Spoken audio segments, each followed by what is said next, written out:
You just started the broadcast. Hello, and welcome to the NotACast. The one true chapter by chapter podcast going through a Song of Ice and Fire one chapter a week, but not here. My name is Jeff, better known as Variety Fish. And I'm Emmett, better known as Poor Quentin. And welcome to our first ever live stream episode of the NotACast podcast.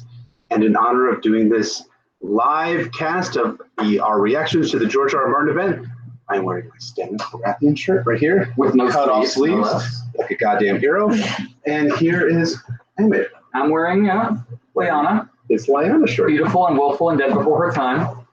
Chloe Ketchum is sobbing off screen at the very quote of it. I'm not doing that. True that. But because getting me a drink like a good wife. But because we are doing this as our first ever thing, we figure we would do this without just talking about us, because we're interesting and important and awesome in and of ourselves. We also brought some friends of ours along with us. So joining us today are folks like JoeTheMagician. Hi, I'm Matt, also known as Joe the Magician, according to Jeff. True. I'm very excited to be here. Hey guys, it's Chloe from Girls Gone Canon. Eliana is hopefully on her way. I don't actually know where she is. We don't. She decided to be a gentleman. She walked down the street somewhere after the Georgia event. No one knows where Eliana is. It has been literally 6 hours since Eliana has been here. So this is my milk carton advertisement. If you see Eliana, if you're in Jersey City, please gather her and bring us to where we are. Home. She answers to Eliana or Abe the Metric. If you offer her some booze, I feel like this could be real risky. You know what? Just send her our way. Just take this. I'm trying to open the Eliana will be here shortly, so she will be around, and it'll be a lot of fun when she gets here. I'm also joined by some other folks here. Our friend Courtney, who is bad. We're not friends. That's true. It's important to clarify these things. And we're also joined by Arlo, too, who's very skinny. Yeah, that's my thing. I am thinner than Emmett. I'm taller than Emmett. Not okay. And, I'm no longer here. Have fun, guys, with your new meeting information. Now you just have to start talking about the Eldritch Apocalypse. Oh, yeah. Oh, yeah. Oh, yeah. I figured out how to steal your life. So welcome to this event. The random boy that Eliana picked up at the bar and dragged home with her. As she does. Don't tell Owen. So welcome to this event where we'll be talking about some of our reactions to the George R. R. Martin event at Jersey City. We'll be doing our reactions to some of the questions that George answered, some of the things he talked about, as well as doing, I said the same thing. Different things that are going on in terms of where we think his progress is on the Winds Winter. And we will also give a few hints, not super total spoilers, because Chloe's going to want to spoil something. Aegon the third and Aegon the second. Really the second-ish. But we won't try and spoil that, because I know a lot of you folks are getting the books tomorrow. But we appreciate everyone who's tuning in. This is our first ever live stream. We wanted to utilize this opportunity to thank all of you folks for coming out and being a part of us and being a part of our community. Part of us. Wow. Guys. Inside of you. Not until later, Jeff. Oh, that's true. Yeah. So let's go around the room quickly and get first reactions to the George R. R. Martin event. I'll turn it over to Emmett, who is both better looking and also has a better beard than I do right now, because mine is growing in very thin at the moment. So Emmett, what did you think about the George R. R. Martin Fire and Blood event? I would disagree if I could, but I thought it was great. It was really kind of sad and melancholy. He was talking about growing up and looking at the real estate his mom's family used to own, and how he kind of felt like Daenerys in that way, and that was an inspiration for that kind of exile and retribution story. And how there was this moment he was talking about how, he was writing Winds and hoping to get it out before the show finished up, and he said he failed, and he kind of paused, and you could hear his heart breaking. Like the moment in The Simpsons when Bart is slowing down, the moment Ralph looks at his heart breaks, and you can see the moment when his heart breaks in half right there. So that was very sad, but that's right before he announced it's coming out tomorrow. Exactly, of course. By the way, Winds of Winter out tomorrow. Yes, all the stuff about the writing process and his backstory was kind of melancholy, in an appropriate way, not in I shouldn't have come here, I feel bad about life kind of way, but in a way that made sense. So those are main takeaways: sadness. I like sadness. Back to you, Jeff. Sadness is definitely an appropriate emotion without some of the things about the Winds of Winter, but I'll keep my thoughts until the end. Matt, what do you think about this? The George? I agree with Emmett in all things. Wow. I love it. All things, I agree with Emmett. Actually, I think the question and answer part, some parts were better than others. Jeff's got opinions on this count. I actually thought the best part of the event was we got to meet Anthony, what's his name? Policio and his brother, and they're actually from Bayonne, and they were telling us about how much that like King's Landing and Essos being like Staten Island and all these other things. It's like, oh yeah, that makes sense. They even talked about how there's like there's the flea bottom thing where the sewage runs from the top to the bottom. Right. And there's a very what are you doing? You just punched me, Corey. Come on. And they're talking about how similar that was. I also enjoyed the question about Jaehaerys, where he basically said, like, I skipped Jaehaerys because he was way too boring my first time. Peace and prosperity. Peace and prosperity are just boring. So he went back and essentially Game of Thrones that history. Murder and I've heard of it. yeah, it's a good series. All the murder and conspiracies and deaths and They should make random books sex. out of that. Chloe. So George talked about making these books about the A Song of Ice and Fire theories, right? What? Yeah. Aw. Come on down. Hey guys, we're on a changing schedule, right? Lana couldn't come to roast Jeff, as Priscilla in the chat's talking about, but I'm here, so it's fine. Oh yeah, I'm plenty, don't worry. So yeah, we got rid of Jeff. George had some really great things to say. This is going great already.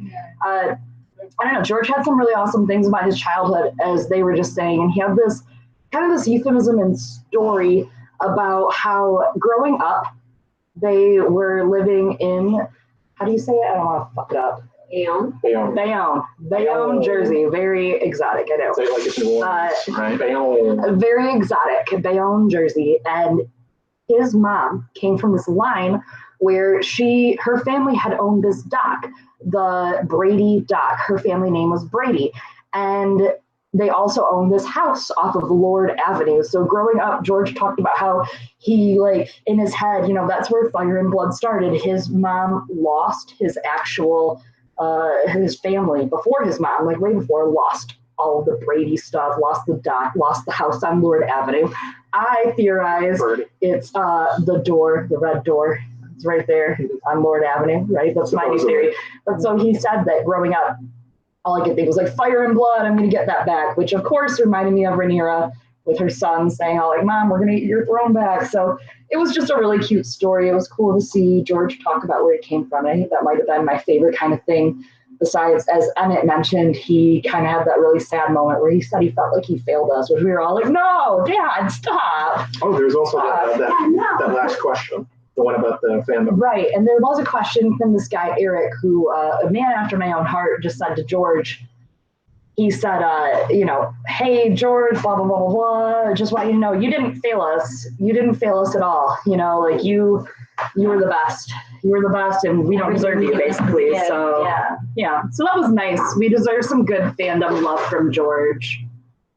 So that's all. And we are having some technical, just messing around with the technicals. We're figuring it out. Thanks, guys, for pointing around, No?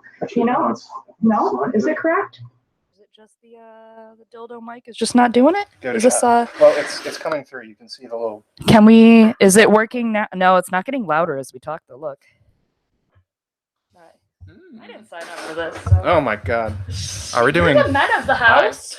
We're men? Yes. Ostensibly. And talk about being a man. Reminds me of our Uber house. Is it working? It looks like it works. As a member of House Tarly. So thank yous are in order. I fixed everything. Well done, Joe the Magician, as he is known. Oh, you are a magician. That's where it came from. That's true. Like, Right. where does Joe the Magician come from? But one other One other great thing he was talking about was someone mentioned Stan Lee, and he was talking about kind of growing up with the Marvel universe and how he loved how those characters evolved, and how, I was in high school with Peter Parker, and when I graduated high school, Peter was graduating high school, and how important that was to have narratives where there were consequences and where the characters actually changed and transformed, and how that was kind of a guiding star for him. So that was really great to hear about, for sure. I think the most informative question we probably got was about the prequel series that's coming, where he got asked directly, is the prequel going to be his history? Right. And he kind of dodged it, where he said that Jane Goldman and him have been working together, and they've had conversations, and they communicate. He said over text and email. I'm like, you are adorable, George. We all know how you communicate. You don't need to tell us. That abacus he calls a computer. That, yeah, the word star. Yeah. But I thought it was interesting that he didn't just say yes. He just sort of said, like, Jane Goldman's great, and we're talking about it. Point. That's true. He also said that he wasn't involved, he's not as involved with that one, which is the only one that's greenlit, as he was with Game of Thrones when it started. So we should probably not expect it to adhere to the World of Ice and Fire very much, I would assume. That's a very good point. Is that the one he referred to as The Long Night? That's correct, Courtney. They have not named yet, but right, HBO got mad at him for calling it The Long Night when they have what is their actual title going to be? That's going to be so much better than The Long Night that they don't want that one out there. Is it going to be Frozen Fire? It better be Frozen Fire. Frozen Fire, all the brands. Can we just talk about how somehow we just had this whole goddamn series air that we all loved about how the stupid Long Night is coming, right? Like we literally just watched this whole thing about like the long nights coming, the cold ones, yada yada. And now they're doing another series about the long night. Do you wish it was about Ashara? I wish everything was about Ashara, Matt. What if Ashara the series? Ashara the series 2019, it's airing. That's just like a series about your hippie aunt and uncle hanging out in their little bungalow. Yes, Ashara, it's canon. I don't know if that's like a show though. That sounds just like a nice reality. I disapprove of this. Okay, it's all finished. That was The Long Night, folks. It just descended on us very, very rapidly. Very, very quickly. We did just have a cast change. Oh, look who has arrived, folks. It's one of those girls who tend to go canon. It's Eliana, aka Arithmetric and Glass Table Girl. Tell us your thoughts. Hi. Hi. The book has a lot of words. There you have it. There are a lot of words. This is the analysis we want. Stop. How many words? How many words? It's like legit like a novel, and maybe there's a picture. It's not like the World of Ice and Fire, right? I thought it was gonna have a beautiful coffee table book. Yeah. Why do I gotta keep it slow? If you talk too quickly, I was having that earlier. Through the compression. Word. Hi. Carry on.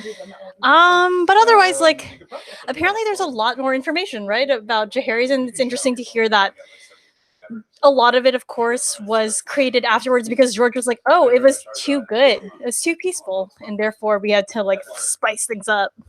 Had to invent some bloodshed and some wars. What have you guys talked about already? I don't know. We talked about his sad story.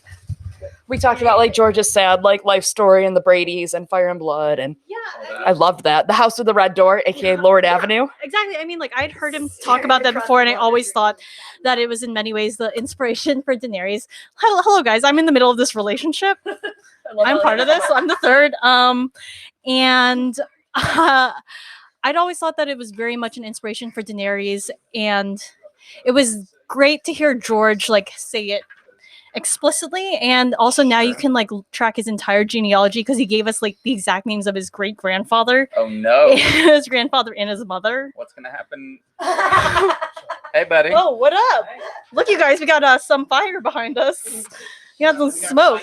This is so fire and blood. Hey, Valor Mogolis, everybody. This is Don Willie representing the Hypes Watch, and I'm so glad to be here with my friends, podcasting, live streaming. In fact, yeah, I'm vaping as normal. If you guys have ever seen me, and yeah, this is peanut butter and jelly time because I just happen to love peanut butter and jelly. And so glad to have got to see this event with George R.R. Martin today. Yeah, look at the book. The book looks absolutely amazing. Tons of art. Tons and tons of art and tons of words. So hey, Gray, what's going on? Be more in the house. What's happening? Yeah, so, you know what? You getting back on, or you want me to? All right. Travis wanted me to read a random page, but I'm not going to do that. There is indeed art to the person who asked. There's a bunch of gorgeous black and white art. Chloe's showing off some of it as we go. It's less stylized than the Night of the Seven Kingdoms art. That's a very good point. It's kind of it's more simple. It's more straightforward. It's more like Sir Dunk himself in that way. Oh, and Aziz is here. Say hi to Aziz, everyone. Hi, Aziz. Everyone say hi to Aziz. Also, Lewis Robertson, a.k.a. Books.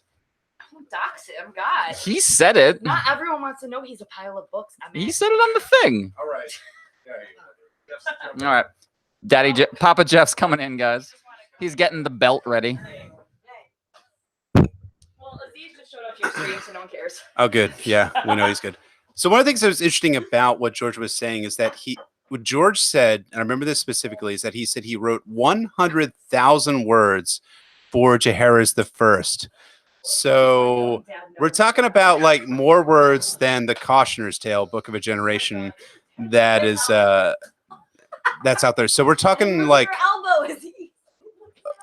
350 plus manuscript pages that he wrote on Jaehaerys and Alysanne in total. So I thought that was a really interesting thing. It's something we didn't know before. We knew that George had written something to the tune of like 80,000 words for the Dance of the Dragons, which ended up in the World of Ice and Fire and in The Princess and the Queen, The Rogue Prince, and also some additional words that ended up there as well. But then we also learned that George had only incorporated 3,000 words from Aegon III of the 30,000 he had written. What he hadn't written previously, which is really interesting, is that he hadn't written much about Jaehaerys and Alysanne. So when it seems like in the past year, George has written something to the tune of like, a full book's worth of material on Jaehaerys the First and Alysanne Targaryen, which is fascinating to me because I think it's a really good gauge in which we can judge where George's head is at, where he's like, where he's thinking about in terms of how he imagines that maybe the Winds of Winter is going to go, maybe like how the Winds of Winter and the Dream of Spring is going to go. Like it's interesting to me because Jaehaerys the First, one of the things he also said too was that Jaehaerys the First is his favorite Targaryen king. Yeah, that's right. And which is like, I mean, obviously Jonza is actually endgame canon. Continue. Fuck off. And no, it's as always. Obviously, is endgame. It's Daenerys is the actual like true okay, endgame. yeah, when she dies. Not gonna happen. I said what I said. I know you did. But no, it's interesting to me because that George says that his favorite Targaryen king is the one who is the best king. You would think that George, as a great fiction writer, would think that, a character like Aegon the Fourth or Aerys the Second or Viserys the First, these kind of like mediocre to bad kings might be his favorite because there's a lot more complexity to it. But ultimately, we're looking at a character like George R. Martin, who is very much an optimist, an ultimate optimist, in that he wants to see a good king. He wants to see JFK reborn in the Targaryen lineage. And I think that's interesting that he chooses Jaehaerys as his favorite Targaryen king. So I think it's interesting that he wrote a lot about Jaehaerys the First. It really shows us an idea of where George's head is in writing The Winds of Winter. So when you guys read Fire and Blood Volume 1, take a specific look at Jaehaerys the First, and in terms of like seeing of where George's head is and where he's going to be going in the direction for The Winds of Winter. Well said, Jeff. We have a question for the chat. Will you guys kiss? Okay. Well, we tried, you guys. I tried really hard. No, I don't like him. I tried, you guys. I was literally trying to get them, and they just wouldn't do it. So we'll try again. We'll get some booze in there. Here, Eliana. So I think it's funny that Jeff thinks that George would have wanted to. Oh my God, I'm gripping the wrong part. Oh, God damn it. Anyways, I think it's interesting that Jeff thinks that George would have said someone like Aegon the Fourth, etc. Because I recently found out while scouring the So Speak Martins that George had in mind an entire novel from the perspective of Aegon the Fourth. And I'm like, why is that a thing anyone would want? But apparently people want that. And I mean, peace and prosperity is boring. I guess. And that's to write about. I mean, a lot of. Hey, someone go get animals. Go get Haley. Thank you. True. Just send them. Go get them. Go get them. Wow, such disputes. Yeah. I'm not fond of the idea of an Aegon the Fourth POV myself. I love Victarion's POV, but the fun of Victarion's POV is that he keeps failing and not getting what he wants, and that's the enjoyment. Aegon the Fourth got pretty much everything he wanted most of the time, I feel like there's not much drama there, but again, anything's possible. I guess, like, I don't know. I feel like Aegon IV is interesting in the same way. Like, when you read The World of Ice and Fire and when you read the perspectives you get about Aerys II, it's really interesting because it's so dark. When you read about Aerys II massacring every single person in Brandon Stark's retinue, and all of their heirs, like, it's interesting because it's so fucking dark. Like, Jaehaerys is not a dark character. He's a good dude by and large. But it reads to me that George decided that there was a lot more complexity behind a character like Jaehaerys the First. And that complexity is something that, honestly, we saw a little bit in that excerpt from Fire and Blood Volume 1, but we have the book again right in front of us right now. So we're really looking forward to seeing some of the more complexity like bear itself out in Fire and Blood itself. I think, like, one of the things that The World of Ice and Fire hinted at very strongly is that the relationship between Jaehaerys and Alysanne was more complex, especially as some of their heirs ended up dying and some of their children ended up dying. Like, that's a very tragic event for a father and mother. And, getting... You fucking weirdos. Very inappropriate. We're talking about, like, we're death. We're drinking. Marriages. Pour one out for the dead Targaryens. Into their mouths, maybe. This is the worst goddamn live stream I've ever watched. And I'm watching my own live stream. All right, what's the question? The question from the crowd, Jeff, is did your shirt come sleeveless or did you cut them off? Because I have that shirt and it wasn't available in America. Jeff, do you have an answer for that? Which do you think, people? We'll leave it up to the crowd. I'll leave it ambiguous, but He cut him off. Look, if we're like role playing, like It's Always Sunny in Philadelphia, I'm absolutely the Matt character. Okay, so take that for what's worth. If you watch It's Always Sunny in Philadelphia, you know exactly the answer to the question whether this shirt came sleeveless or I cut the sleeves off like a fucking awesome hero. What? It doesn't matter as long I forgot what I was going to say. For the one true king. There you go. One true king. Yes, Can I offer you an egg in this trying time? I'm sorry. Yes, Queen Alysanne, the one true queen. If you're Mac, why didn't you kiss Emmett, you coward? Excellent question. Kiss him, you coward. Now kiss. I am married. And just because there's a goalie doesn't mean you can't score. I'm the goalie, and I say go for it. No.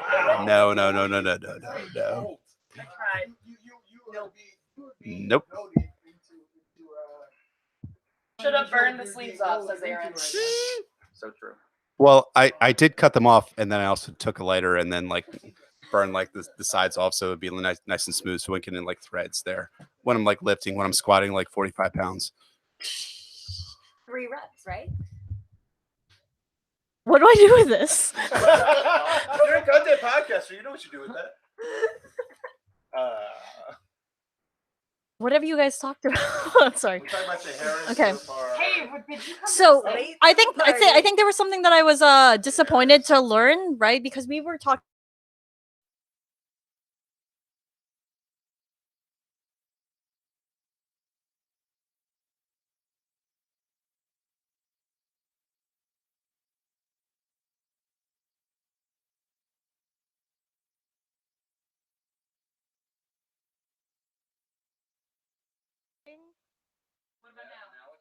Is it working? Can you hear me now? You can tell from the thing if there's green bars. Is it working again? Yeah, it's talking. Yeah, you're good. Okay. Sorry, everyone. I Check unplugged it. check Someone's. the input. It might be back on the laptop. No. Yeah, go to that. What is it? The bottom one. This one? Yeah. Okay. Switch it. No, it is. Okay, we're good. All right. Anyway, so Fire and Blood. First of all, Yeah, you Who wants could to have listen to edited this? it. Hey, let No. out. You can download it. Jeff, you can download it later as an MP4 and just export the audio. Sweet. Aegon III. It is not the entirety of Aegon III's life. George called him the Boy King, and we only get like some of it because I guess the rest of Aegon's life comes in the next book. Though I believe Chloe and Emmett, you said that there were some tidbits and some potentially spoilers, right, about Aegon III's life. How? Okay, chat. Do you want to hear spoilers or not? Tell us. Let us know. No. Yeah. So we aren't going to do spoilers just because everyone deserves God damn it, stop shipping them. They're not going to happen. I guess that's what's so good about them, right? But like that tension that builds up, it's never going to go. Jeff is so, see it? I'm doing this for you, chat. I do everything for you guys. Anyways, Jesus. Okay, so we're not going to spoil, but there is some Aegon 2 stuff that, if you know me, I'm a big Helena Targaryen fan, because somebody has to be. It's literally just me. They're okay. They're not that cute. Anyways, Emmett is not cute. Also, like, what is this, Gem? Like, are you guys gonna come out with pink mullets? Like, anyways. So we're not gonna spoil. However, I do want to say that when you get to the Hour of the Wolf, you guys, oh shit, the Hour of the Wolf. It is literally. Shut up. Would you guys stop make fun of how? It's wolf. Hour of the wolf. Hour of the wolf. Jeff, if you want to crash your live stream into the ground, you can do it, buddy, all alone. I mean, anyways, what I'm saying is, you get to hear Cregan Stark say some real Ned Stark bullshit, right? And also, Baela Targaryen also deserve better. Painkiller Jane is killing it in the chat. Some Black Alley shit is really, really, really good going on in this. Wait till you get there. There's some Black Alley shit that you're gonna be like, oh, it's my queen right there.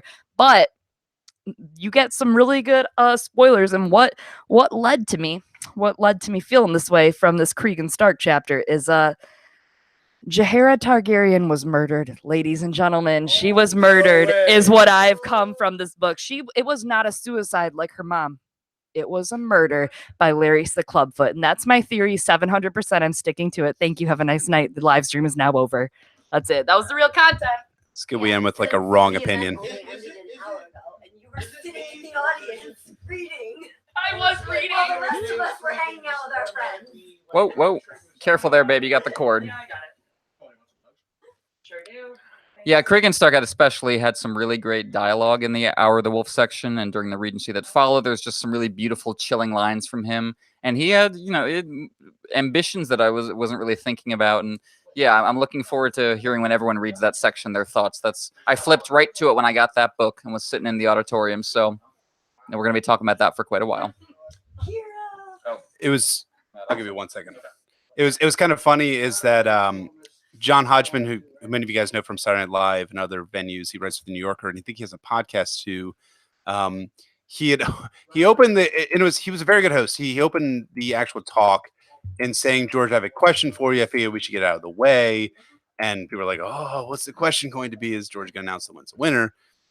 And he started saying, well, so there's this character from there's a character from that fought on the Stepstones, this pirate character, and the elephant. He fought with an elephant, and is this person like which Targaryen was it? No, it was Alan Oakenfist. Did Alan Oakenfist have like a personal opinion to Alan Valerian? Okay, fair enough.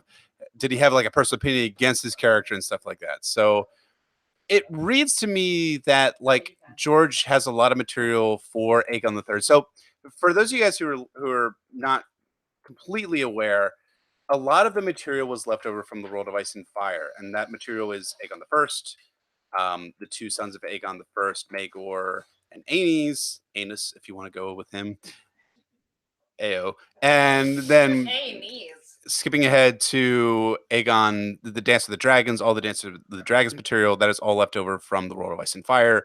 And Aegon III, all of that material is essentially left over from the World of Ice and Fire, which was written in 2014. So a lot of folks have thought that George essentially abandoned the Winds of Winter to write Fire and Blood Volume 1, but that's not necessarily the case. A lot of the material was already written around the 2012, 13, and 14 time frames. And a lot of it was submitted for the World of Ice and Fire and ended up being published in Fire and Blood Volume 1 because it was already written. Most of the new stuff is found in the Jaehaerys the First and Alysanne material, which again, like I said earlier, is about 100,000 new words. And now Matt has something very important to say. I have something important to say. All right. A message from the king. Chloe, hold it up. Oh, you already closed it, didn't you? Closed it for sure. Page 200. I got you. So I was just flipping through the book, and a lot of the pictures really stood out. I literally just flipped to it. You saw that? Oh right? my god, that was amazing! But this one is ridiculous, and I think it really shows the kind of creativity that George is putting in the Jaehaerys chapter. That is Alysanne's what are they called? I don't know. It's like her court. Those are all like the members of her court, and that's a group of septas attacking them at Maidenpool with daggers. And I think there's sort of the idea that within Jaehaerys's reign, that he was a conciliator. He patched everything up as fine. And it's like, well, no, even the septas were still going crazy, and they were stabbing innocent women for really no reason. And they tried to kill Alysanne, and they missed, but they got everyone else. And that picture is, I think, really emblematic of the kind of excellent content we're going to get in this book.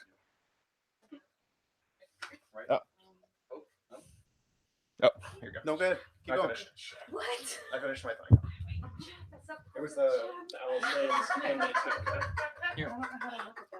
Yeah. No, there's Our own personal San Risky. there's a lot of like great material in Fire and Blood Volume 1. So if a lot of you folks are on the fence of whether to buy it, I would strongly recommend you guys buy it.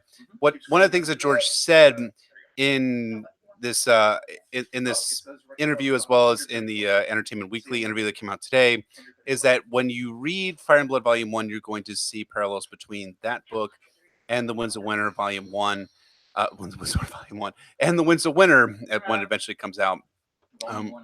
Some things are going to be intentional parallels, and some things are also going to be kind of false, kind of breadcrumb trails. So I'm sure we'll be seeing a fair number of folks who will be making ugly theories based on stupid opinions, based on Fire and Blood Volume 1, which in fact that George R. Martin has indicated that there are certain things in the book that are indicative of the future, and some things that are not necessarily indicative of the future. So we're all going to be following a bunch of red herrings, is what we're saying here. And that's perfectly fine. Essentially, yeah. Rob Swelzel. I'm sorry, Rob. I hope that was similar. Rob Swelzel just pointed out like a really great point that picture of Alysanne and her maids in Maidenpool, is it Bread Riot-esque, right? Like, is that like Sansa barely getting away in the Bread Riot? That's great. I really like that. That's a great, like, I haven't even read it yet. We just read. Emmett and I were sitting there. We were just like, we got to read this Hour of the Wolf. All right, meow. That, and like, I was reading some Baela Targaryen stuff and some dance stuff, because there's a very special Girls Gone Canon episode coming back in November for patrons, where we, it's actually a purple herring, KW, don't get it right. Anyways, I digress. Girls Gone Canon's doing a Dance of Dragons episode. I know the boys are going to be covering some stuff from Fire and Blood extensively, so make sure to tune into that. There's a lot of parallels that do just like, they're out there. Oh, Travis wants to know if there are any characters so far from your skimming that jumped out as parallels to the main series, boys. Anything besides Emmett's parallels? Aegon III is Jon Snow. Jaehaerys 1 is John. What's wrong with you? Who are you?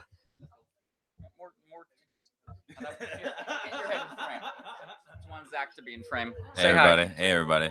Fire and Blood. You all know Zach from Game of Owns. This is like, I feel like we were just watching the stream on the way here. Hey everybody. No, it was they awesome. brought chicken nuggets. It was great. We have 100 chicken nuggets, and this was a really special night. Yeah, I feel like really warm and friendly and comfortable and welcome and invited. It was a good time. Right? Pretty much. and that's Zach's take on Fire and Blood Volume 1. But no. George R. R. Martin was a lovely man tonight, and that my biggest takeaway is how nice and smart he is. I've never been in the same room as him before. Yeah, same. I agree completely. But yeah, it's interesting to have George say that he wants Jaehaerys the First to be more dramatic and such. Because, I mean, that's certainly something people have said about Jon Snow's story, that, like, oh, he's just like a random fantasy hero. He's the least interesting of the main cast. I disagree with these wrong and ugly opinions, of course. But it is interesting to have Martin almost reflect that in his discourse about Jaehaerys. When like, oh, peace and prosperity, that's boring. It's like the Aragorn's tax policy question again he's brought up. How do I make this more dramatic? How do I make this interesting? No, you're 100% correct. Is that Jon Snow? Is that George somehow found the ability to write, 100,000 words about Jaehaerys the First, about peace and prosperity? Because one of the things that's been talked about in significant length is about how peace is not fundamentally boring. It's not fundamentally easy either. A lot of folks have a lot of disagreement about the storyline of Daenerys Targaryen, and her storyline specifically with Marine. And the problem with those people who have a problem with Daenerys and Marine is that they don't understand that George is attempting to write a story about how difficult peace is. And peace is extraordinarily difficult for a character like Daenerys, where she has to like negotiate and settle with people that she wouldn't normally settle with. Jaehaerys is in the same sort of way, where he has to sort of settle with the folks who are still allied with Maegor, and those who are in the Faith Militant too. I think that's really interesting, is that George ended up writing so much material about negotiating and making peace with his enemies, like the Faith Militant, with the allies of Maegor the First. And we're really looking forward to reading about some of that material come the Fire and Blood Volume 1, which I have not actually read because I was live tweeting the entire time. I know, right? As soon as I got done with the event, I was like, I wonder what Jeff tweeted instead of like watching the event. I saw you tweet the whole time. And this screen lighting up his little face throughout the whole fucking show. But yeah, I mean, it's tough to draw main parallels because, as like Jeff says, some of it are going to be false breadcrumb trails, and some of it is just like Martin playing with archetypes and personality traits that he likes, and is not necessarily going to be a direct one-to-one plot parallel. As tempting it is to draw those comparisons, and I do so myself. So you know, it's a temptation we're going to indulge in forever, and that's fine. Yeah, you know, it's interesting because, you know, I think there's going to be a lot of folks who are going to read specific events and be like, well, these are obviously going to be historical parallels for how events are going to evolve in A Dream of Spring. And, you know, me personally, I think that the interactions between the two characters we saw in the excerpt between Alaric Stark and between Alysanne Targaryen are going to be indicative of a potential intersection between Stannis Baratheon and Sansa Stark in The Winds of Winter. Maybe that's not necessarily going to pan out. I mean, it's something I've never considered before. I really want it to happen, right? I mean, for me, it's the specific relationship with them is so like detailed. Like, it's not just that Alaric is like Stannis and Alysanne is like Sansa. It's they have this specific dynamic that Martin spends time on, and like Stannis' icy heart being melted by Sansa seems like it's something that could very easily happen if they were to meet in the main series. But we'll see completely. Say again, buddy? It'd be so fun if Stannis and Sansa got. I think their personalities would clash off each other pretty wonderfully. You got Sansa kind of coming into her own as a leader and believing in the songs again as something she can create, and then there's Stannis. It's like, I love how in Theon's released Winds of Winter chapter, Theon has uncovered all this spirit and hope within himself, and then he runs into the most pessimistic person in Westeros, and it's just like kind of a crushing blow. I feel like that would be an interesting kind of dynamic too between Sansa and Stannis. Do you think that the second volume to Fire and Blood is going to come out between 6 and 7? I certainly hope not, buddy. I hope we get the Winds of Winter before Volume 2, but I'll take whatever scraps I can get. No, I meant between the 6th and 7th books, like after. Oh, after Winds.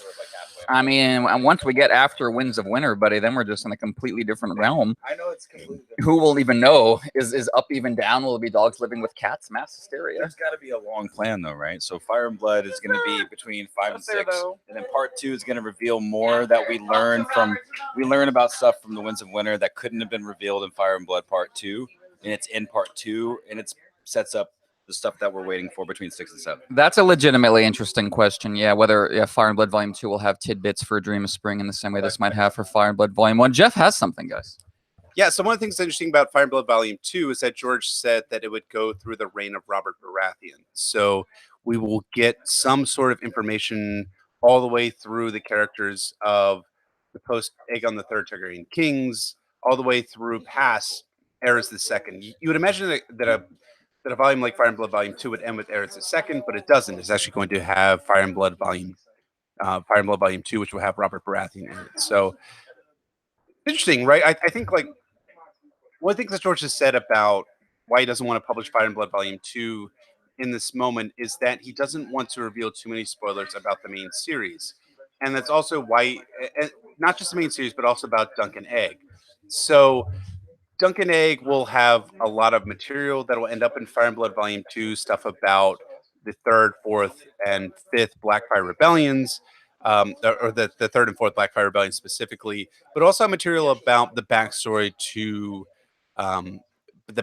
Robert's Rebellion, as the Rhaegar and Lyanna material, which George, that is the shit we want. But at the same time, like I understand like George's like rationale because he's in the the venue of saying that he wants to ensure that spoilers that even end up in the TV show remain spoilers in the book series. So, I mean, I think that so many people like look at the reveal in season 6 and season 7 of RLJ and think, oh, that's obviously canon. And yeah, it absolutely fucking is. And don't let those RLD like non-believers and heretics who should be burned at the stake think otherwise. But at the same time, these are still spoilers for George. He doesn't want to reveal like the type of things that'll be coming out in a potential Fire and Blood Volume 2. So I think it's interesting, and I think it's really fascinating too that we're going to be seeing through the reign of Robert Baratheon. And I mean, as Emmett and I talked about in our if you guys are our patrons, we're really kind of curious, like what actually Robert Baratheon fucking did when he was like the king of Westeros, because he didn't do like fucking shit, as far as we know, right? Right.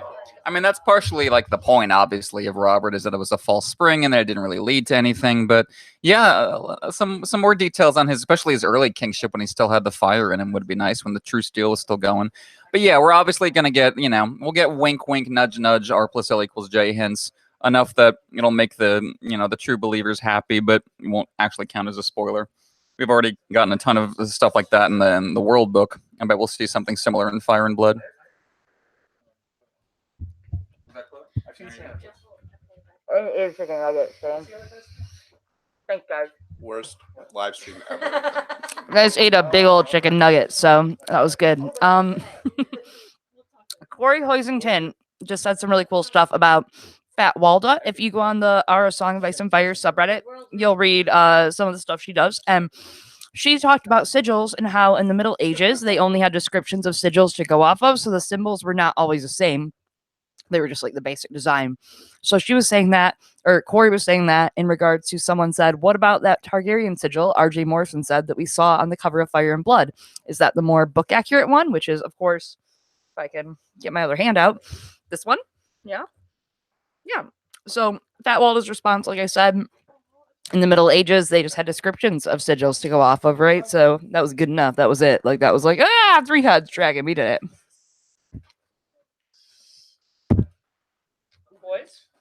Yeah, it's definitely an interesting version of the sigil we see on the cover of Fire and Blood. It looks much more like a little more like the Tolan sigil of the dragon eating its own tail and being the Wheel of Time. That seems to be much more visually what this version of it goes for, especially compared to like the pure power vision of the normal dragon, but with 3 heads that we more typically see.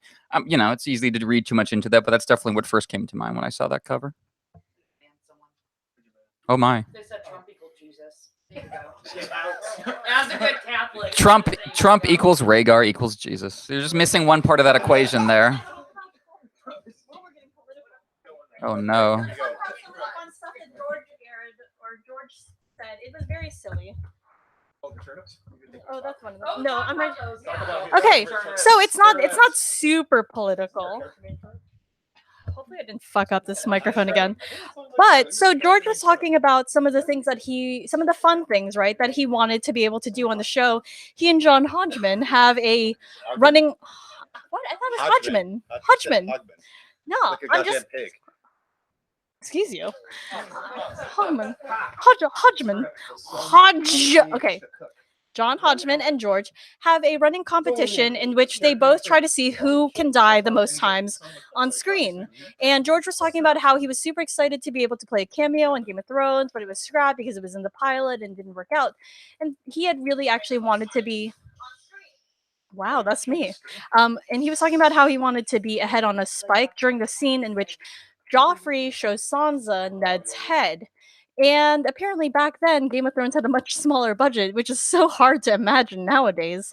And so, yeah, they weren't able to get George as a head, so they recycled a couple of heads from a previous show. And apparently one of them, as the directors revealed in a Blu-ray/DVD extra, was in fact George W. Bush. It wasn't just that he revealed that it was George W. Bush. He revealed that as they were doing the audio commentary for the Blu-ray version of season 1 of Game of Thrones, that the guy pointed out and said, "Hey, that's George W. Bush's head," long after they had filmed like the thing. So it wasn't that they. I think a lot of folks. They didn't even notice. They were just like, we need some fucking heads to put on spikes because we don't have an enormous budget yet. And so let's talk about how that's all George wanted. But then George, while we're being political, threw some shade. He's like, and Rush Limbaugh and those loonies. The word he used was loonies. Got a hold of that. Because I'm the token conservative. You are the token conservative. And those loonies. Well, you're also like right next to me, and you're the star of the show. You know, you've been like saying actual like fucking things on here, and well, it was like the question that Hodgeman has. I really wanted to actually have it answered. Was like, okay, so you got heads from a different company that were left over. Like, what show was it that you exactly like utilized that had a George W. Bush head, like just left over, right? Blue's Clues. I mean, does it like really mean any? Did that show even mean for it to like actually be George W. Bush, or was it just like an offshoot? Like, for example, I'm gonna throw some other fucking nerd thing out there. Attack on Titan, right? A lot of the Titans in Attack on Titan are actually caricatures of Japanese celebrities, but we don't know that because I'm American. We have freedom here. Well, it's kind of funny. Freedom, debatable. If you guys are interested, David Benioff and Dan Weiss had to like publish a apology, apparently, if you remember this from like 2013-ish, 2012-ish time frame, in which they said, we're very, very sorry. But if you go back to season 3 of Game of Thrones, essentially, or season 3 or season 4, I can't remember which one it is. The showrunners have Grand Maester Pycelle essentially read that apology like line for line from to like Joffrey of like how like terribly sorry they are and everything like that, which makes it clear that David Benioff and Dan Weiss didn't really give a shit about utilizing the George W. Bush head, because one, it was a mistake, and two, it was kind of funny as we think about it, even as the token like conservative in this entire room. Mm-hmm. Naturally, but Jeff isn't the Rush Limbaugh kind. He's the actual God-fearing, patriotic kind. Absolutely, right. I believe in the Lord. He's not the kind of conservative who just pops 20 oxy a day and just sweats on the radio. Rush Limbaugh does that. He had a real cochlear implant issue. Mm-hmm, mm-hmm. Go on. As his doctor, Jeff, apparently.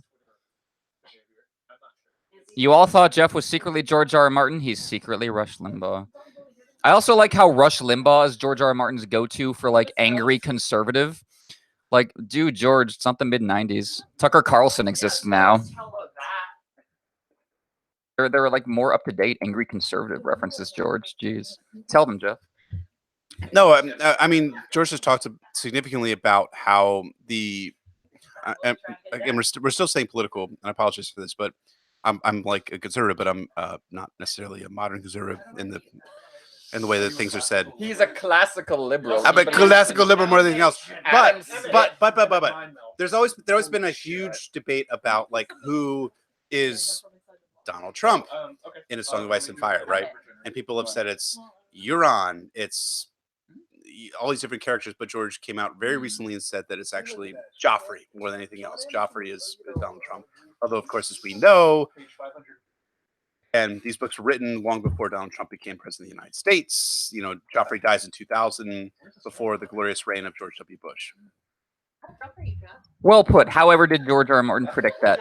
But it is worth noting that George R.R. Martin has... It's worth noting that George R.R. Martin has Aaron Dampere say we're going to make the Iron Islands great again in 2005, and that's because conservative slogans just never change. So that's why that was just able to be effective. Our good friends at Davos's Finger asked which is the best illustration in the book, and the one, Chloe, were you showing the one with the Septons attacking Alysanne earlier? Well, I mean, that was probably... That was probably my favorite of the illustrations. I mean, it was just a scene I hadn't seen before. It's just very dramatic. No. Okay, Davos's Fingers. Who did you ask was the best illustration in the book? Did you ask these people, or did you ask me? It's Lady Helen Hunt who's the best illustration. So there you have it, folks. Okay, there's some debate over certain. Show us what we're talking about here, folks. Oh, Viserys, hold on. Look, we have another. We have a contender illustration. There must be another. Yeah, Davos Fingers. They asked me, guys. They're just confirming it left and right. I don't know who you people are. I'm just talking to myself at that point. That's okay. This is Viserys and his big-headed children. Eliana's going to talk about this image. I haven't seen it. This is Viserys and his children who have big heads. Big old head on an itty-bitty body. Big old heads, folks. So more specifically about that photo that we just showed you guys, that photo was actually Viserys that last night before he died, right? Where he was reading the story to Helena and her kids. And then the next day he died, and like shit hit the fan. Thanks, Tootie Rutan 111. I agree. I spent like good amount of money on these nails. I'm very happy about them too. They are gel. Zach from Game of Owns is in the corner, and he keeps going, they're gel. Like, he gets it, and I love that about him. But yeah, they are so happy. Travis Malhan just said they seem so happy. Those big-headed kids were. They didn't know that granddad was going to effing die the next day and shit was going to hit the fan, right? Yeah. And yeah. So Courtney Mazza is here. Courtney. Hey, so Courtney Mazza's here, and she is a professional artiste, right? And everyone wants to know, Courtney, what so far is your favorite illustration? Can you tell us?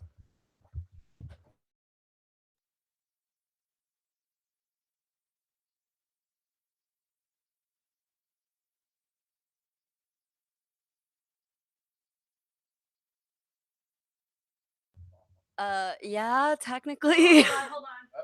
Already selected. Cool. Okay, we're good. Careful. Technically, I am a published illustrator and second lead artist in the Walking Gallery, but which is an international arts advocacy organization. Oh, sounds like a bunch of Bow to me. Yeah, basically, pretty much. But no, I did not have my nose in the book while I was at an event where my favorite author was speaking and my friends were all present. Chloe. I will have my nose in that book the second I get home, though, I swear. I literally don't even want to be with you people. So I still love you, but I'm going to steal your wife. Any own of Chloe is worth every penny that you're paying for this live cast. I don't have a husband, thank God. No offense on that. Some offense. I mean, there's plenty of good art. I think folks who are reading this book for the first time, the artwork is not quite as detailed and dense as The World of Ice and Fire. It's more along the lines of Dunk and Egg, like the Night of the Seven Kingdoms, because there actually is some Gary Gianni who did illustrate Night of the Seven Kingdom. He was one of the co-artists for this book specifically. Blah, blah, blah. So there's going to be, I wouldn't expect like some of the fantastic, wonderful, awesome artwork from The World of Ice and Fire. I actually know more than one person who has bought The World of Ice and Fire to get some of the artwork in there, because there's some fantastic pieces from folks like what's her name? Villeneuve is her last name, but she's a French artist, and Magali Villeneuve, yeah, and other folks as well. But this is more like along the lines of A Night of the Seven Kingdoms. It's still good, don't get me wrong, but it's not necessarily like the kind of like oil painting that you would necessarily see in like, I don't know, the Louvre or something like that. Yeah, no, I mean, it's much more supporting the text than it is kind of creative artworks in their own right, as it was with the World Book. Yeah, this is much more about the bits and pieces of the text and what we can glean from those. But no, there's still some real striking images, some really great portraiture. The Targaryens are all about keeping those cheekbones in the family, and they sure did, buddies. I'll tell you what. Yeah. Yeah, the Targaryens are very much inbred, but sometimes, right, because you do start to see some complexities in the narrative, and the Targaryens are starting to intermarry a fair amount with different folks. They apparently. The Fisk kids were weird because he said don't marry each other, and then they said screw you, I'm doing it anyway. We're gonna let Matt talk about that. Okay. Aegon the Fifth's kids were very weird on that subject because he wanted them to marry out in order to solidify the political alliances, particularly with the Baratheons. And instead, they all kind of went their own way. And I think two of them actually just sort of married each other. Again, he's like, don't do this like you do. But I think a lot of times people consider the Targaryen marriages by incest sort of a decreed thing by their parents. In that case, it was like, oh no, they're just totally into it that time. Yeah, it was very strange. All of his kids are strange, especially Duncan the Small. Yeah, how he basically he did cause a civil war by going for Jenny of Oldstones and her connection with True love. Well, it all wins. With that, and also the Ghost of Highheart, it sure went well. which was oh yeah, gotta love pissing off the Baratheons, your literal blood. Ugh. I mean, recently, I think it was in the EW, right, article, George was talking about, and you can kind of see it anyways in like House Tomley, how the Targaryens are, along with being modeled after the Habsburgs, the ancient Egyptian houses and how they would marry brother and sister to one another to keep that royalty and what they saw as godhood in the family. Yeah.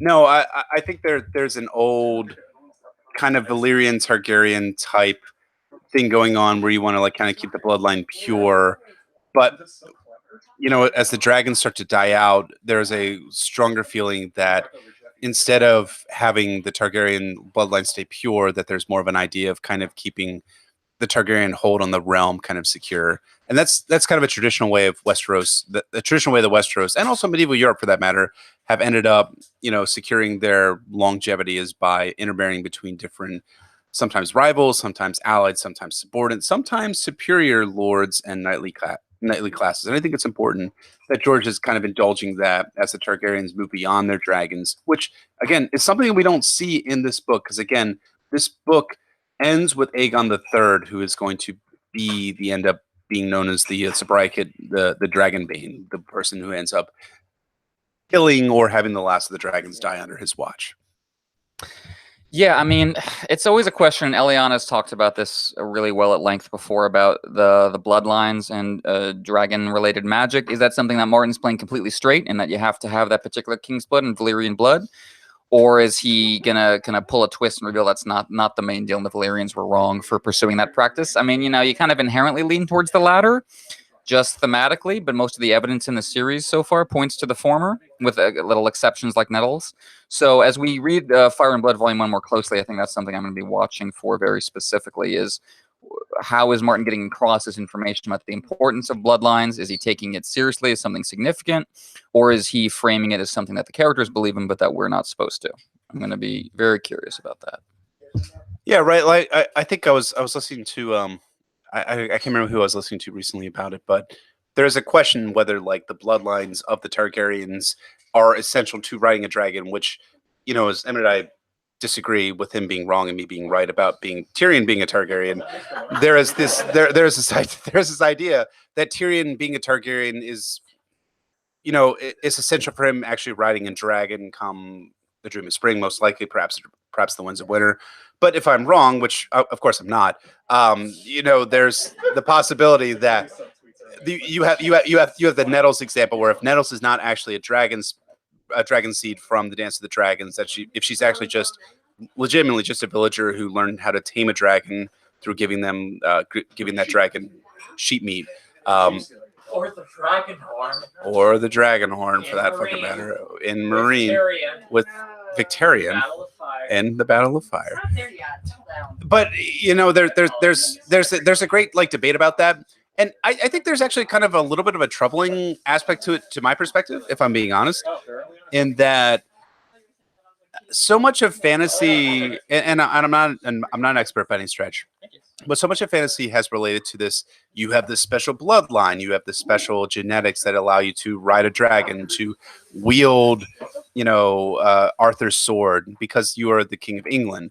Whereas I think that George might have something more interesting in mind, which is that, yes, Tyrion is a Targaryen. I mean, maybe a Targaryen. I'm sorry, what did I say?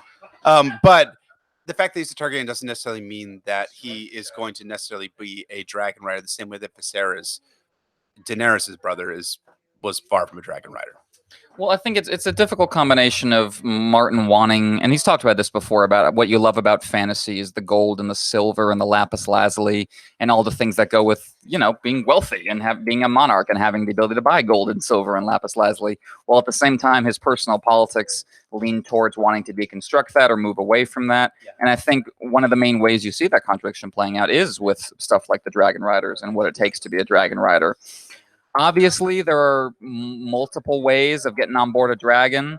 Martin ended Dance with Dragons with Daenerys talking about binding dragons with sorceress horns, so that could certainly be a thing when we get around to Tyrion. Makuro's right there. He's obviously not working for Victarion. He could help Tyrion out. The one thing we're sure of in all that mess is Victarion's going to die horribly, and I'm going to love watching it. I've seen your glory in the flames. Exactly. Lord right. Captain, I've seen the glory that awaits you. So let's talk a little bit about like what we're going to see in the book and what specific things we're most interested in reading about. This book. Elio Garcia's talked about at significant length about how most of the conquest chapter from Aegon the First has been seen in the World of Ice and Fire. In fact, that was the only chapter that was published effectively in totality. From in the World of Ice and Fire, there was no significant cuts made. The Sons of the Dragon, which and then you have the reign of Aegon the First, which follows the conquest. And I think it's going to be interesting to see some of the things about that. We've gotten some excerpts on them. I think that some of the things that I feel like I said this at the beginning of the live cast, this shitty, awful fucking live cast, is that I'm most really excited about Aegon the Third because while all the wrongs here are saying that Jon Snow is Jaehaerys the First, I actually think that Jon is more Aegon the Third, and I think that we're going to see. And I will grant the wrong, goddamn awful fucking people one thing, and that is that Jon may be Jaehaerys the First and Aegon the Third kind of combined and kind of merging into one. So what, he's really emo and also like he's really emo and also his girlfriend's better than him? Is he gonna marry his cousin then? Or his sister? I mean, he's gonna. Jon's his canon? I mean, no. Jon's gonna marry Daenerys. No, excuse me. Jon's gonna marry Val. True. To respond to a couple things in the chat, we were asked about Lapis Lazuli and what Lapis Lazuli is. Lapis Lazuli is a character on the show Steven Universe. Exactly. It's actually a pigment. You try. Anyway, we were also asked to just read the last page. So here's the last sentence. And thus did the rule of the regents come whimpering to an end as the broken reign of the broken king began. That was really good, Emmett. Thank you. I thought so too. Speaking of Lapis Lazuli, Steven Universe comes back December 17th. It's a really important. When did this become a Steven Universe podcast? This is not a goddamn Steven Universe podcast. No. Yeah, exactly. I mean, I think like so much of I don't know. The Dance of the Dragons is cool and all. Don't get me wrong. And I think that there's a lot of parallels potentially between the Dance of the Dragons and what we're going to see between Daenerys Targaryen and young Griff / Aegon and the Winds of Winter. But it doesn't necessarily interest me as like kind of a topic necessarily. Everyone's kind of an asshole. I don't support the blacks or the greens. Everyone is fucking awful. They're so bad. Like seriously, like everyone in the Dance of the Dragons is just the fucking worst. Yeah, the dance is boring. I don't care about it. I've never understood the appeal beyond just watching dragons smash into each other, which is fine, but there's video games for that. If I want an actual narrative, the Blackfire Rebellion exists. There are actual characters in it. Like people that you can relate to and care about, as opposed to the dance, which is just like, oh, which of these blonde assholes do I care about? I guess neither. Helena Targaryen. Excuse you. We are about to do. That's about racist. The Dance of the Dragons. Uh-huh. Obviously. Dance of the Dragons is super important because it's the downfall of women's rights. You might want to have people. You're literally in the other room and I can see you. The Dance of the Dragons is super important because it's the downfall of women's rights in Westeros because they lose the martial power that allowed them. Oh, I'm sorry. No. Okay. Priest So sister. Or what was it? Like, I haven't read the rest of this book. I don't know. There's a lot of fucking. You're doing great. I've read. It would be our honor and our pleasure. No, how like Okay. feminist awesome was the excerpt? The excerpt was amazing, and I think How oh my many fucking god, fabulous, fierce women. the excerpt showed us right all the political power that Alysanne was able to hold, and we see that right Visenya has dark sister. It's not weird that she's wielding a sword. Everyone takes that for granted and is completely normal. Rhaenys is also The Red Shadow. Wildling. Yeah. People are taking for granted that women, I think, had a little more rights and equality in Westeros until the death of the dragons, which the women used to wield that power. And I think that that's something that I'm really interested to see happening in Fire and Blood in a little more detail. If there is any more detail, it seems like the excerpt we got was very much straight out of the dance that we got from The Princess and the Queen, with some, I guess, embellishments of like. Yes, but like I mean, some words are changed to be like Septon Eustace said, as opposed to it being like straight up like, this is what history actually was. So No, and talk about like the multifaceted approach that GRRM was talking about, where he was saying that he loves like presenting things from multiple perspectives. He has the religious perspective. He has the fool who gives us the like salacious. Oh, Courtney. Sorry, Eliana gave me White Walker whiskey. It's all her fault. I'm blaming it on her. Oh, that explains. Salacious from Mushroom, and then we get like the straight approach from the Maester. That's a good part of the questions where you were talking about how he got And taught so he was history. saying like he reads all these perspectives in history, and he loves that every person, every historian has a different perspective, and he can give all of those varied perspectives as different characters. Yeah, this was just to provide context. John Hodgeman was talking about how Fire and Blood is portrayed through 3 different sources, one being a Septon, one being a Maester, and one being Mushroom, whom I've described as the TMZ. He is the TMZ of Westeros. And George talks about how he's very inspired by real history, in which the sources that we take as primary sources, which I think some people would debate as to whether or not those are considered primary sources, are people who are recounting history hundreds of years in our real world after the actual events. Now, whether or not you consider those primary sources, again, historians will debate. But Jeff seems like he wants to say things, and I can see it in your face. Also, we're drinking White Walker's. Never mind. We're drinking Johnny Walker White, right? No, George takes obvious historical inspiration in the form of Mushroom through a fantastic historian in real life by the name of Procopius.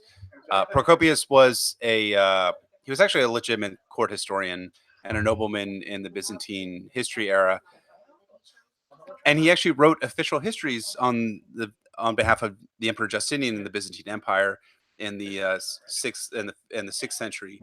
But he also wrote a secret history alongside of that was known as the Anecdota, which is kind of anecdotes, is how it's technically translated, in which he wrote the secret history in which he portrayed the emperor as being this very venial, extremely vain, basically ignorant and practically illiterate person. And he portrayed his wife, Theodora, as being this prostitute who used to be on stage and like perform naked and have swans eat like crumbs and eat like grains off of her naked body. Like that's like the kind of the history that George R. R. Martin, I can see the inspiration behind some of the things that George does in the form of Mushroom. It's not like one for one. Obviously, Mushroom is a court fool. And it's really interesting if you want to talk about it. Maybe someday I'll eventually write something about how court fools are actually much more smarter than they appear. And that's not just Mushroom, much more smarter because I'm a real educated human being.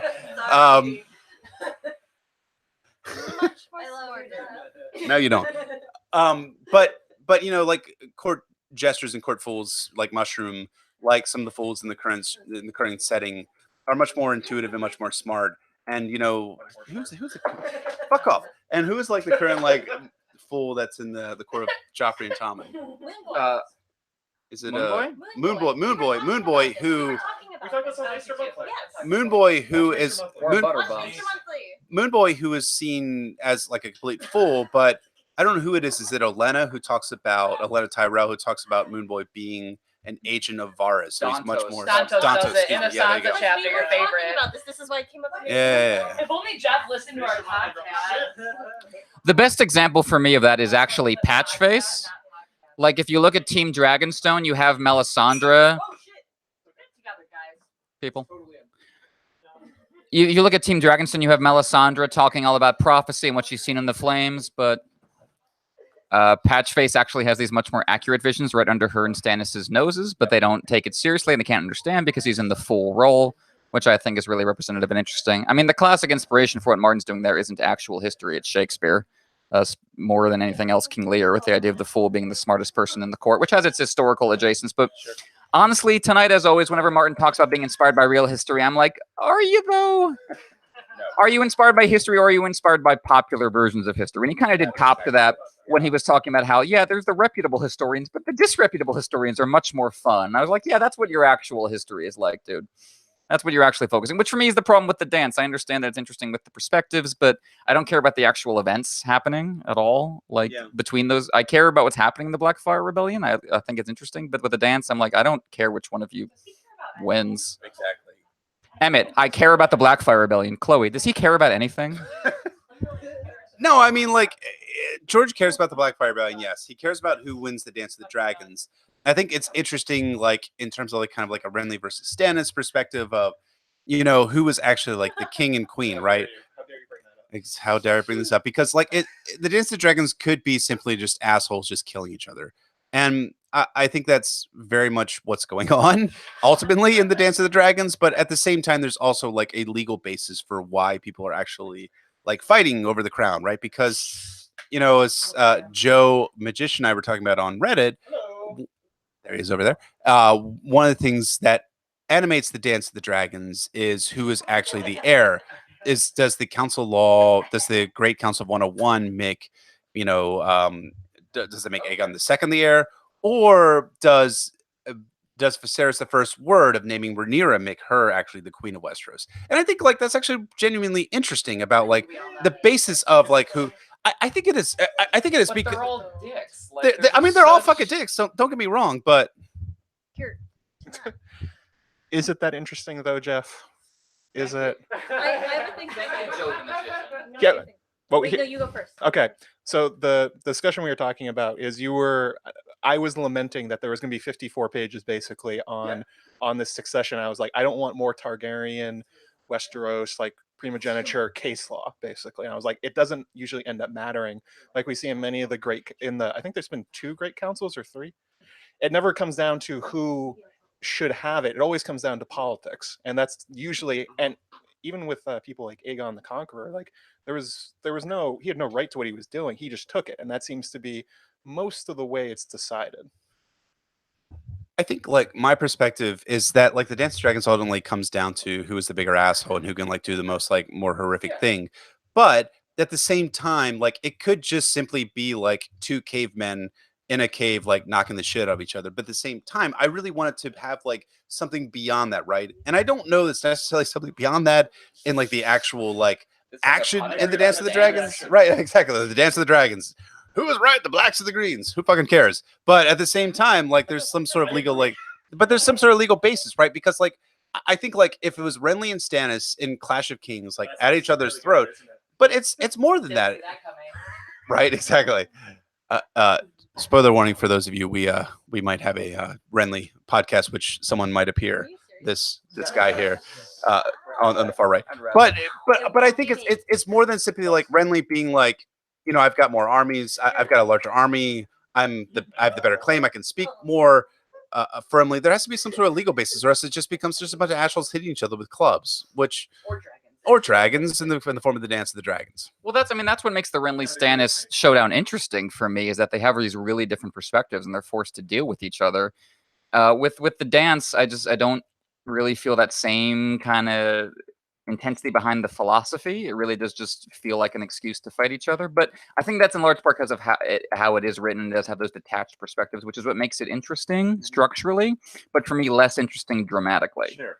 Whereas Stannis and Renly, you really do, even though they're not POV characters, you get inside their head and you do feel Stannis's anger and Renly's smugness. Well, I don't care much for Renly. I do feel like I understand him more than I understand any of the people in the main claimants in the dance. So, oh, look at this, folks. We got some family tree going on here. Check out that calligraphy too, that Tolkien-esque fancy. I mean, it's backwards because this is how it works, but yeah, that's life. Get over it. Take a fucking screenshot and flip it. Man, Your word. we got What is this, George's word star? we got the girls gone belligerent over here. That's just Eliana. That's just Eliana, Chloe says. Chloe Ketchum, never known for her belligerence. She's never said anything mean. I want to say a thing. Don't you be mean to my wife. But while we're talking about like precedents set and like who would have inherited and not, I think it's worth it remembering, like, and we're probably going to get it in this book, and I am obviously none of us have actually had the time to peruse it. Alysanne left Jaehaerys one of those times because Jaehaerys named who was it, Balon, right? Over Rhaenys, correct, right? I don't remember. Yeah, the Queen Who Never Was. And had Jaehaerys set the precedent of naming his daughter, who was the firstborn, right, as the heir to the throne first, that could have had ramifications for how the Dance of the Dragons was set, because the Great Council later on would have A, it might have never happened. B, they wouldn't have had as much clout to name Aegon over Rhaenyra just because he was male if Jaehaerys had taken that step. Right. So I'm just saying that like that's something that we might learn a little more about in this book, and that I'm looking for. Yeah, exactly. Oh, he's like a champ. But I think like Emmett's point. I think Emmett's point is absolutely correct in that there is not as much interpersonal drama behind the Dance of the Dragons. We have it now, but ahead of everyone else. Well, I'm sorry I didn't go into the future. But go into the future, Emmett. Yeah, Doctor Who, get in there. Okay. But I mean, I can say I can say for myself that I think that the aftermath of the Dance of Dragons is much more interesting to me than the actual Dance of the Dragons. I 100% agree with that. Aegon the Third and the aftermath, the Regency, Cregan Stark. That's where the good shit is. I have a question for y'all and for anyone. Fucking anyone. So to what extent do you think that George wrote the Dance of the Dragons and the conflict between Aegon II and Rhaenyra solely because not solely, but very much because he wanted something that would be an echo in the modern day when he has his second Dance of the Dragons? I mean, I think it's close to 100%. I think. I mean, that's definitely in there. Dany's going to come from Dragonstone with anger, just like Rhaenyra did. This makes young Griff the kind of Aegon the Second version. But I mean, there's the like. I wouldn't care nearly as much about the young Griff storyline if it weren't for John Connington and kind of how you're brought inside his head emotionally, even if you don't like him or what he's going to do. But a little down, would you please? I mean, like, I mean, the other thing too is like, I feel like it's not just John Connington. It's also a character like Arianne. Sure. It's also a character like Cersei Lannister. These different types of characters that'll be intersecting with the Aegon plotline. Like, it reads like George is really, really building up Aegon to be a big deal in A Dance with Dragons, and even really in A Feast for Crows. If you read some of like the other stuff that's going on in Feast. And then come the Winds of Winter, Aegon assuming and ascending to the Iron Throne reads to be like a major plot point, and then his fall from grace or fall from the Iron Throne or his Dance of the Dragons, whatever you want to call it, with Daenerys Targaryen come, I would imagine probably the first part of A Dream of Spring more than anything else. I mean, that's a hard thing, right? Like judging like how George is going to structure the Winds of Winter and A Dream of Spring, my perspective is that the second dance isn't going to happen until A Dream of Spring. But at the same time, I feel like, and I know that Chloe's about to jump in here for a moment, but I feel like that some of the stuff, especially in The Princess and the Queen, and now going to be in Fire and Blood Volume 1, is going to very much relate and interact with the material that we're going to get in The Winds of Winter, especially regarding the Daenerys and Aegon plotline. So I think there's a lot of stuff that, especially in like Princess and the Queen, as far as parallels go, there's a lot going on. And one of my favorite things is this passage from Princess and the Queen where Prince Aegon was with a paramour when he was found. At first, the prince refused to be a part of his mother's plans. "My sister's the heir, not me," he said. "What sort of brother steals his sister's birthright?" Only when Sir Criston convinced him that Princess must surely execute him and his brothers should she don the crown if Barristan was alive did Aegon waver. "Whilst any trueborn Targaryen yet lives, no strong can ever hope to sit the Iron Throne," Cole said. "Rhaenyra has no choices but to take your heads if she wishes her bastards to rule after her." It was this and only this that persuaded Aegon to accept the crown the small council was offering him. So, I mean, we see a shit ton of, like, back and forth in Princess and the Queen, and there's a lot of little passages like that Jesus, I expect a lot of big parallels. Like, as soon as we get into Fire and Blood, I expect there's a lot of parallels we're going to be drawing in the current story. I mean, Dany and Aegon, it's building up to that. We know Arianne is sitting there and she's, you know, her brother is pushing her over the edge. She's like, "I'm gonna fuck this pretty boy, and I'm gonna bed this boy king, and I'm gonna take the throne, and I'll be queen," right? Like, that's literally what she's thinking. She's like, "Fuck my brother. He could be okay, Quentin, steal my birthright. Okay, I'm not crazy. You're crazy, Quentin. You know what I mean? Like, haha, you're dead. I don't know that yet, but you know, I'm crazy about it." Like, she is just like obsessed, and in the end, everything goes up in flames. Yeah, that's what happens when you dance with dragons. You're gonna get burnt. Not all men are meant to dance with dragons. The Dornish men burn for Elia. Yeah, precisely. Well, I mean, that's kind of the weird thing about the idea of a Dance with Dragons echoes in the modern series is that unless young Griff steals a dragon, they're completely unbalanced power-wise, which makes it very different from the Blacks versus the Greens, really, when there were, you know, a rising and falling ebbs of fortune, but both sides had dragons. So I'm curious to see how Martin deals with that. Obviously, there were strong parallels between, like, Arianne and Rhaenyra and Oberyn and Daemon the Rogue Prince. But yeah, in terms of reading the dance sections, looking for parallels, we're definitely going to be looking hard for Dany versus young Griff parallels. But to kind of like circle back, I think like the Aegon the Third and Jon Snow parallels. I mean, I think like Aegon the Third is a more interesting character. I mean, he is the son of Rhaenyra, but ultimately he is the one that he watches his mother die by dragons, and he's the one that ends up killing the dragons. And so I feel like that Aegon the Third. And I feel like Aziz, if you're still watching, maybe you watch eventually someday down the road. He's talked about at significant length about how Aegon the Third and Jon Snow share a number of similarities. Both they have a dourness, they have kind of a melancholy around them. Aegon the Third is talked about as saying like he rarely ever smiles, which is something that Jon Snow is not really fond of smiling. Something that Emmett and I have been reading for John 5 for our next NotACast episode. Jon doesn't really smile a whole lot in that episode, even as he's being awarded his membership into the Night's Watch. I can't eat the special feast because my friend isn't happy. Jon Snow. Precisely. Goddamn Jon Snow. But I think when we're looking like at the Dance of the Dragons, I think ultimately Daenerys versus Aegon in the Winds of Winter / Dream of Spring will end up being something more interesting when we have the Aegon the Third archetype and the Aegon the Third successor being in the form of Jon Snow entering into the scene. So it's going to be something that'll be like really fascinating to see come Winds of Dream. Do you not think that the Aegon the Third archetype is Tommen? No. Not sad enough. You think Tommen's going to last long enough to be sad? Well, no. George R. R. Martin called Tommen, right? Not Tommen, sorry. Called Aegon the Third the Boy King. And if he's known as that, as opposed to just solely Dragonbane, perhaps Tommen is in some ways our corollary to Aegon the Third in the current arc. I mean, Tommen's definitely a boy king, but I feel like he's going to die before he gets, like, broken the way Aegon the Third was and last long enough to rule.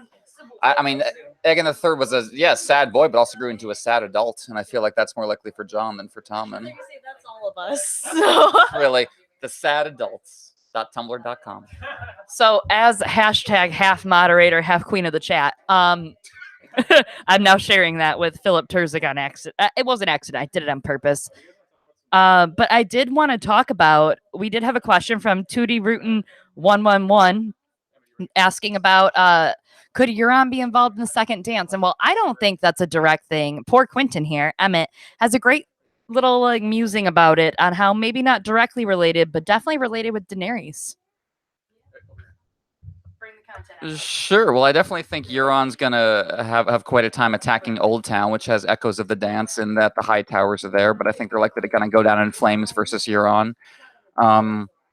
Yeah, I mean, Euron for me is a character an example where you can have a complete total asshole, but make him work well within context because he's fooling people who don't realize how powerful he is and hiding his true intentions and unleashing them at the right moment. So I think he definitely stands. He has the potential to kind of ambush both Dany and Aegon's sides with whatever power he's up to in the south. Matt's got some magical bullshit to talk about. Someone talked about, someone asked about Sign's importance, and so we're going to go to Matt quickly. So.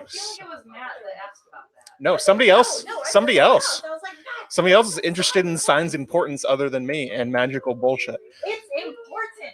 It is important.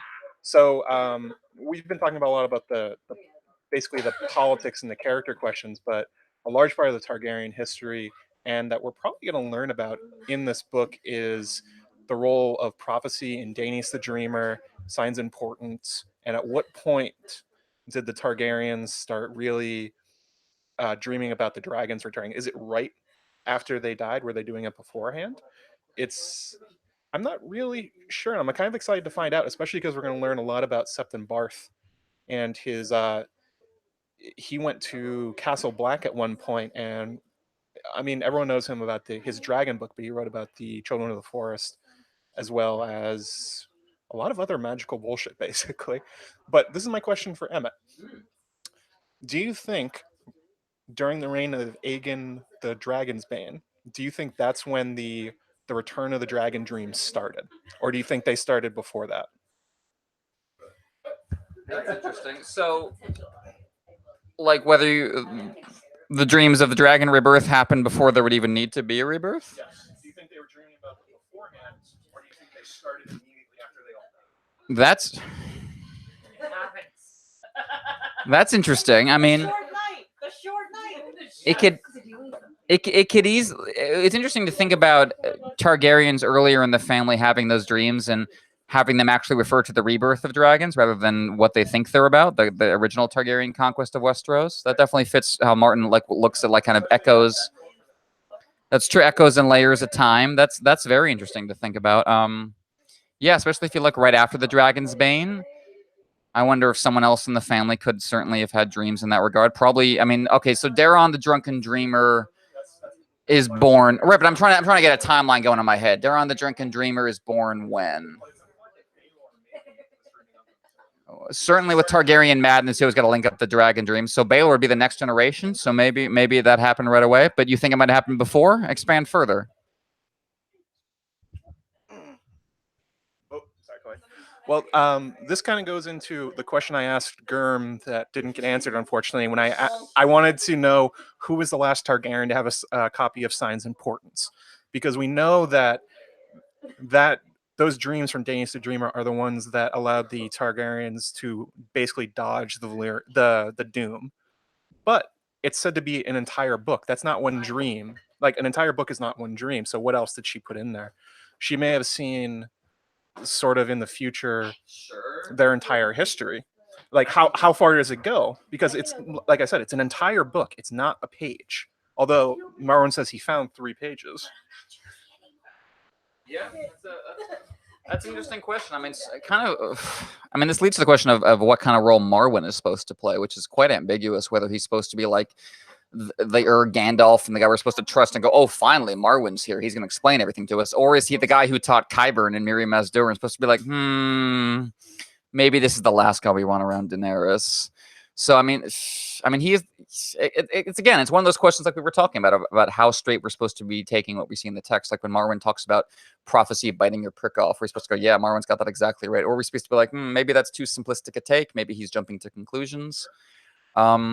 But yeah, I mean, part of what's so fascinating is going to be seeing him interacting with Daenerys. Much as A Dance with Dragons is my favorite book in the series, I was waiting for Marwyn to show up the whole time and was very disappointed when I got to the end and he hadn't, because he's definitely going to bring these questions of not just your role in prophecy, but how do you interpret your role in prophecy and how do you make sense of it? He's going to bring those questions to Daenerys' arc, and I wouldn't be surprised if he's the character who forces Dany to start to reckon with her family's history. He knows about Aemon. He knows a lot about history. He knows about Valyrian magic. He's got Aemon's body. So, I mean, one thing that, as many people have noted, Dany has avoided dealing with so far is her family's legacy. It's come up obliquely a couple times, but she specifically cut off Barristan before learning more about Aerys. She saw the visions of both Aerys and Rhaegar in the House of the Undying, but had no real context to make sense of them. I wonder if Marwyn is the character more than anyone else who has to force her to reckon with that, and so force her to reckon with that kind of double-edged prophecy theme that has dominated her house's history, as you've been pointing out. Emmett is schooled on magical bullshit. That is an interesting. Yes, I always wash my hands, you goddamn nasty animal.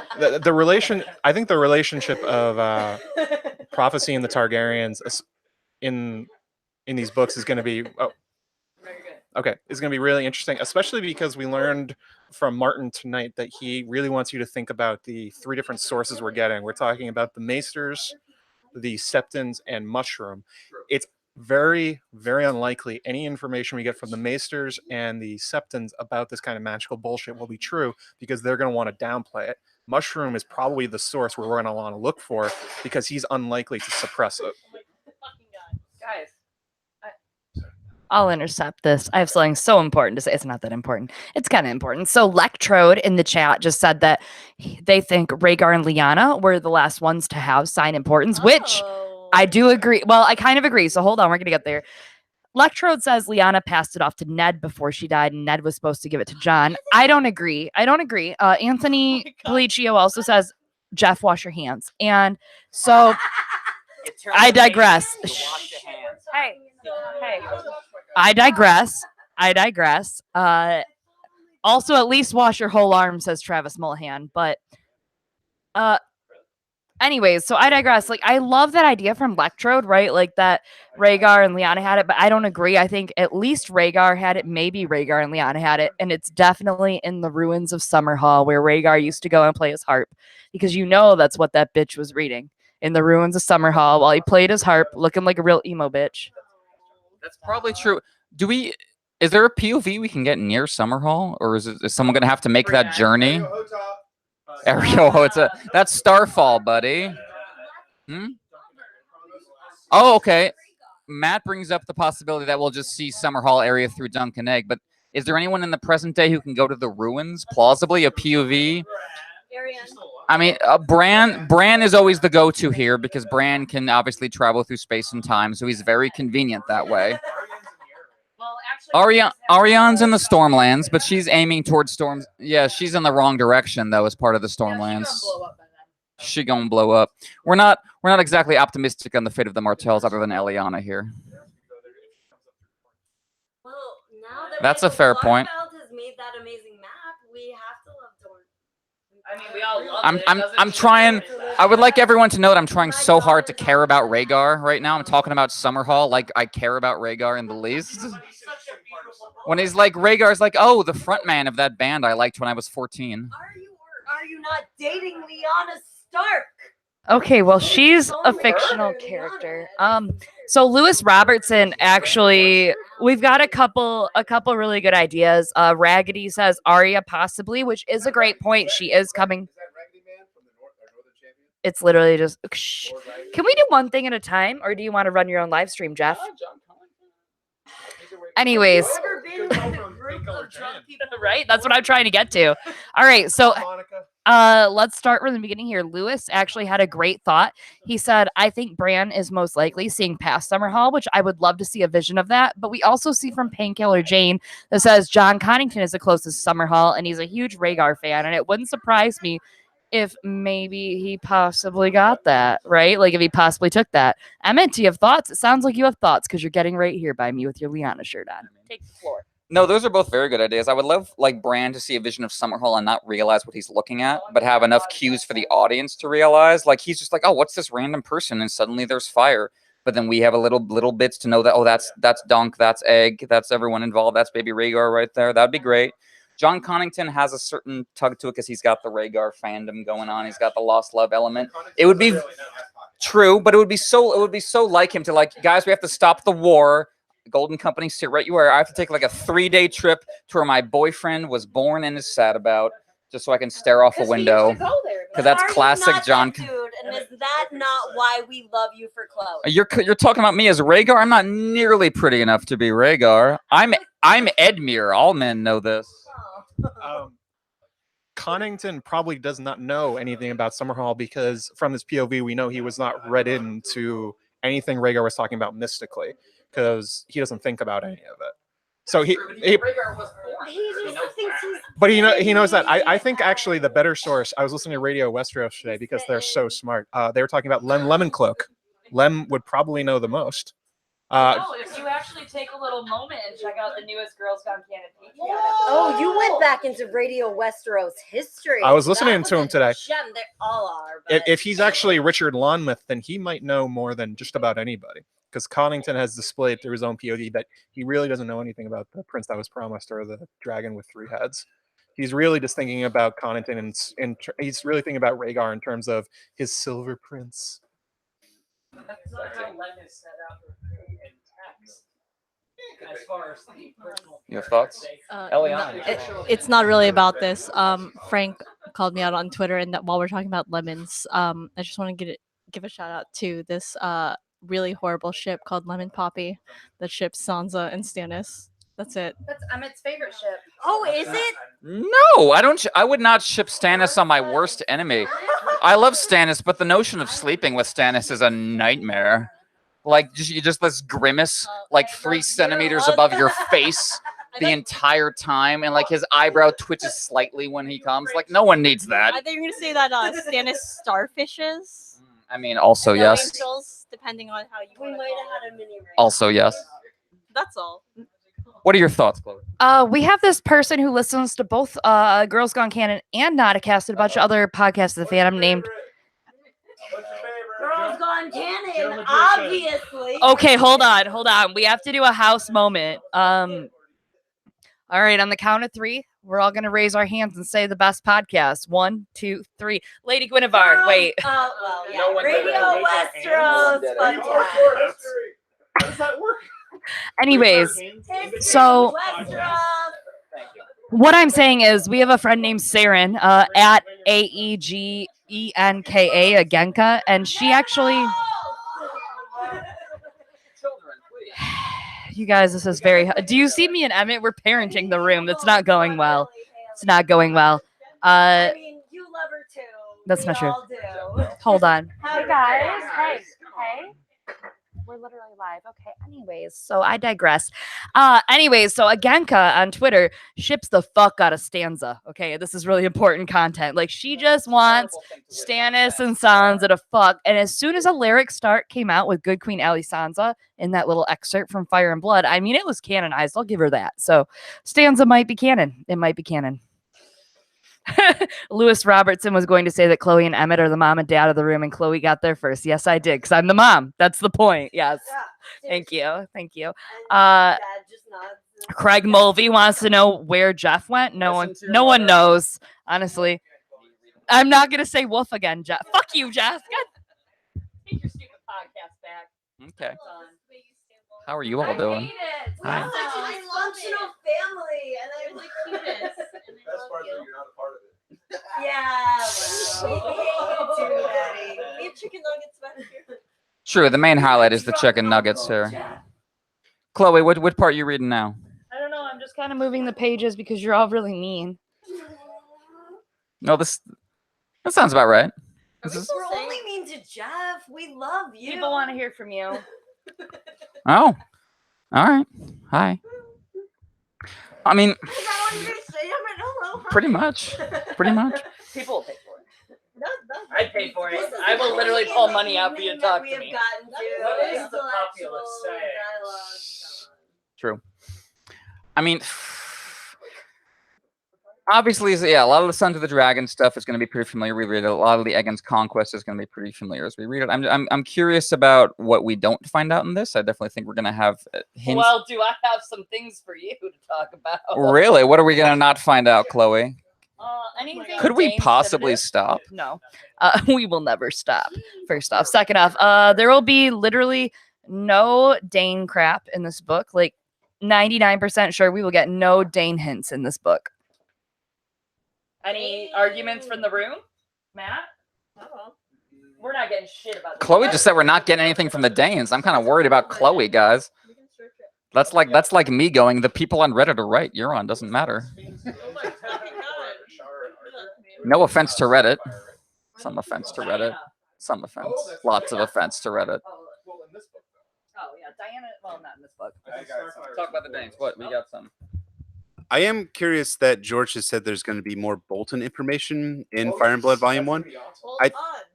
Bolt on. Now, the question is where the form that version of the Bolton is going to come in. And I really hope it's in the form of the One Day Hand, in which the Boltons try and stir up shit while Cregan Stark is down in King's Landing. And that ends up being a major Cregan Stark. Cregan. It's not. You can have multiple pronunciations. Cregan.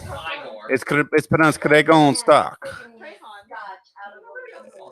But I'm curious whether the Boltons will attempt to press their claim in similar fashion that Ramsay and Roose do, in the form of trying to seize Hornwood lands in a Clash of Kings, and then attempting to and actually seizing Winterfell at the end of a Clash of Kings, and then occupying it in a Dance with Dragons. I think it's going to be something that's going to be really fascinating to see whether we're going to see Bolton encroachment on different lands that are going on during when Kragan is down south, because that is something that comes into, significant focus in, Clash of Kings and A Storm of Swords, as Robb Stark is down south of the neck, that we have him, we have the Boltons pressing, as much of their, increasing their territory as much as possible.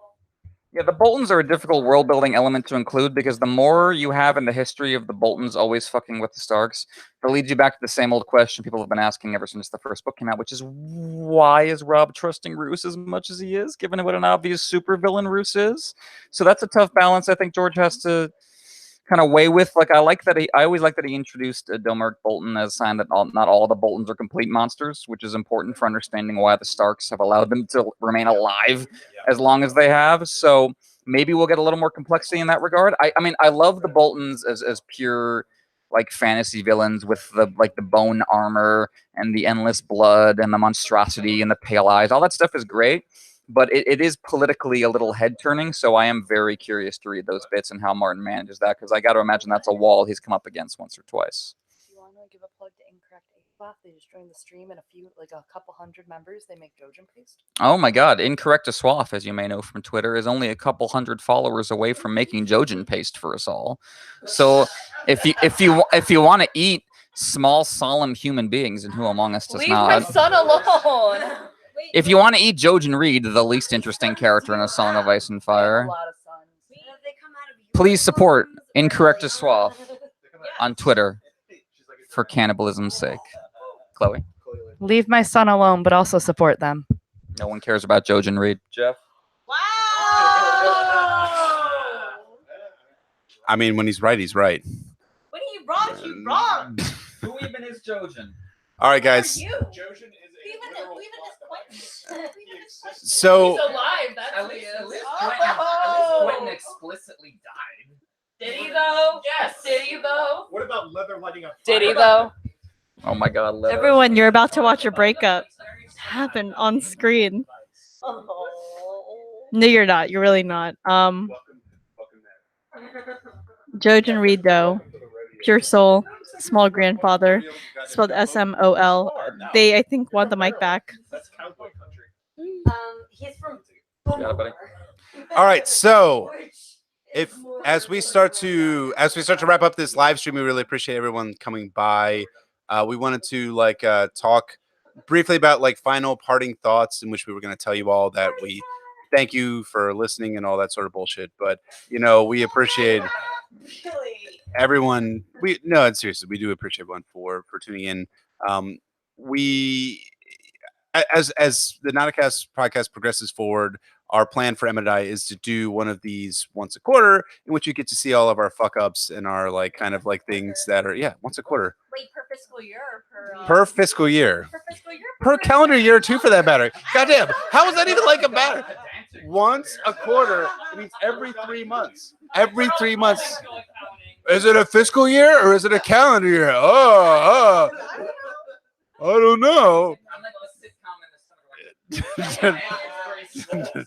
corporate conservative. You should know. Yeah. I'm not even a corporate conservative. All right. So we wanted to thank everyone for coming out and listening to us and watching us. And as you guys probably well know, this is our first attempt at doing this, and so we were all did all sorts of mistakes and different things. And if you have any corrections or things or suggestions for us, message us at NotACast ASOF at Twitter, and we'll promptly delete your message on DM. Live chapter episode? Will we ever do a live chapter episode? I don't know. What would be the perfect one? Like one we really hate, or one that gets us All of the Sansa chapters. specifically? If you want to see Jeff do all of the Sansa chapters live, sound off right now in the chat.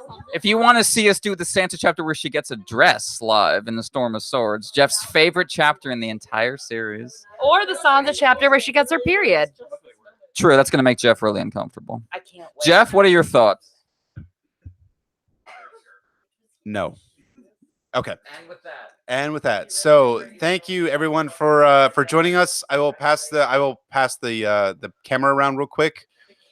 Thank you to Game of Owns for this long-haired one. Thank you. Bye, guys. Oh, goodbye. Goodbye. Hashtag lemon poppy LEMONPAPI. Not even mine. Live from New York. It's Saturday night. Literally none of that is true. Courtney, you are banned. That's what's happening here. This is what I was going for the whole time. Oh my man. God. I never want- By the way, guys, get ready for the ultimate episode of NotACast, where we debate Renly versus Stannis. But you guys, Courtney is the Stannis of this podcast. She never asked for this duty. No. Renly Do not versus pay me with Stannis. that It's brush. happening. Get ready for it. I don't hate Stannis, but Hey guys, thanks so much for listening into the chaos. As always, if you guys are a fan of NotACast, make sure to hit the like and subscribe right on the video on your screen. Make sure if you're not listening, tune in on Podbean, on iTunes, on Google Play, on Acast, and check out the boys, our Amen brothers, of course. And if you aren't already a patron of their Patreon, check it out at patreon.com/NotACast, ASOIAF. Join up, become a bannerman. And of course, as always, I'm Chloe, who I am one of the hosts of Girls Gone Canon with my wonderful co-host, Eliana. We are the Hallelujah Sisters. So thanks so much for tuning in. And hey, happy Fire and Blood, you guys. Have a great night. Thanks for tuning in. And just a final shout out to our friend Travis M, who said in the chat, Renly versus Stannis happened. Renly lost. Oh no, the usurper lost by treachery. Such a fate. I'm so sad.